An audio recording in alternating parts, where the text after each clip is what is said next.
پاکستان کی تاریخ میں پہلی دفعہ اتنا جبر و تشدد ایک قانون اور آئینی امینڈمنٹ کے لیے ہو رہا ہے. یعنی ہمارے ایم این ایز سارے اس وقت جو ہے نا چھپے ہوئے اس ڈر سے کہ اس کے گھروں کو چھاپے پڑ رہے ہیں. ان کے گھروں کی چادر چار دیواری کی جو ہے نا بے توقیر ہو رہی ہے اور ان کی فیملیز کو جو ہے نا یرغمال بنایا جا رہا ہے, ان کو جو دھمکیاں دی جا رہی ہے اور بڑے بڑے آفرز ہو رہے ہیں. یہ جمہوریت ہے کیا؟ جمہوریت اس طرح ہوتی ہے.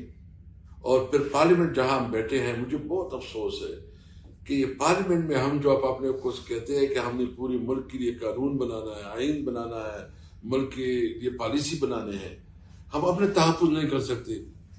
ہماری کوئی حیثیت ہی نہیں رہی.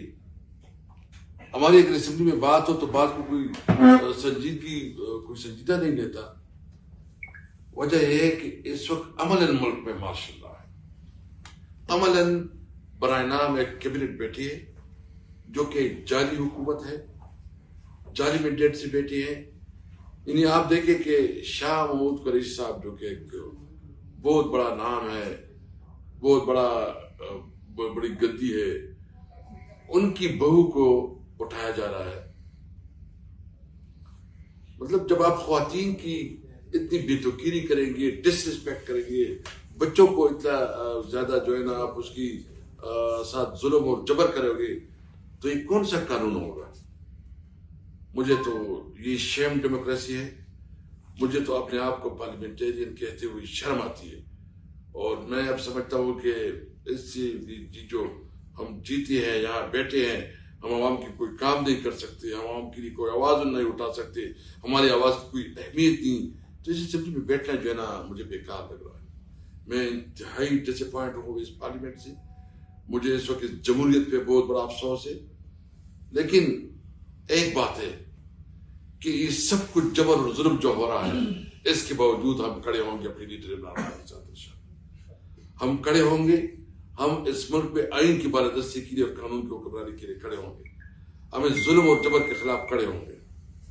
آج ہماری میٹنگ ہے مولانا صاحب کے ساتھ. ہماری جو آج کمیٹی کی میٹنگ تھی, میں تو لیٹ پہنچا, ہمارے باقی لیڈرشپ ادھر شامل تھی. تو مولانا صاحب سے ہم پوچھیں گے, ان سے مشورہ کریں گے, بات کریں گے کہ ان کے آپس میں کیا بات چیت ہوئی. ان کے ساتھ جب ہماری ملاقات ہوگی اور اس کے بعد ہم کوئی پالیسی اسٹیٹمنٹ دیں گے. لیکن ہم تب تک کچھ نہیں کر سکیں گے جب تک ہم اپنی لیڈر عمران خان کے ساتھ ہماری ملاقات نہ ہو اور ان کی کوئی ڈائریکٹ انسٹرکشن نہ ہو.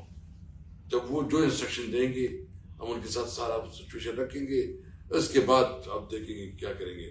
لیکن اس وقت جو ظلم اور جبر اور بربریت ہو رہی ہے, ہم اس کی مذمت کرتے ہیں. اور میں سمجھتا ہوں کہ یہ کمیٹی جو بنی ہے اس کی بنیادی کام یہ تھا کہ وہ اپنے جو یہاں پارلیمنٹیرین جو یہاں ممبران ہیں اسمبلی کی, ان کو پروٹیکشن دے گی, وہ اس میں ناکام رہی ہے.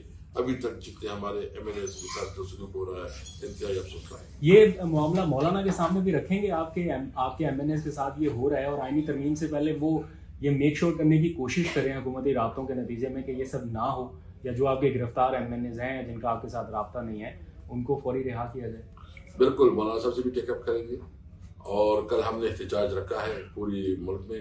میں اپنے عوام سے امید رکھتا ہوں کہ کل جمعے کے بعد تمام قوم لکھ لے اس جبر اور پستائیت کے خلاف, اس ڈاکہ زنی کے خلاف, اس خواتین اور بچوں کے ساتھ جو ظلم ہو رہا ہے اس کے خلاف, عمران خان جو اس وقت ناحق جیل میں ہے اس کے خلاف. میں اپنے تمام عوام سے, صرف پی ٹی آئی کا کام نہیں ہے, یہ ہمارے لائر کمیونٹی, ہمارے جتنی بھی پولیٹیکل جو ہماری لیڈرشپ ہے وہ سب کل نکلے اور اپنی آواز اٹھائے. اچھا ہوا کہ ہمارے جو تحریک کے لیڈر ہیں وہ بھی پہنچے ہیں. ہم نے فیصلہ کیا, جگدیش صاحب کے ساتھ رابطہ نہیں ہو رہا ہے, لیکن ہم مینگر صاحب سے رابطہ ہوا ہے. انہوں نے بھی بات کی ہے, جو ان کے ممبران کے ساتھ جو کچھ ہوا, جو اس کے سینیٹر کو اغوا کیا گیا ہے, انہوں نے بھی کہا ہے کہ یہ ہم اس احتجاج میں بھرپور شرکت کریں گے.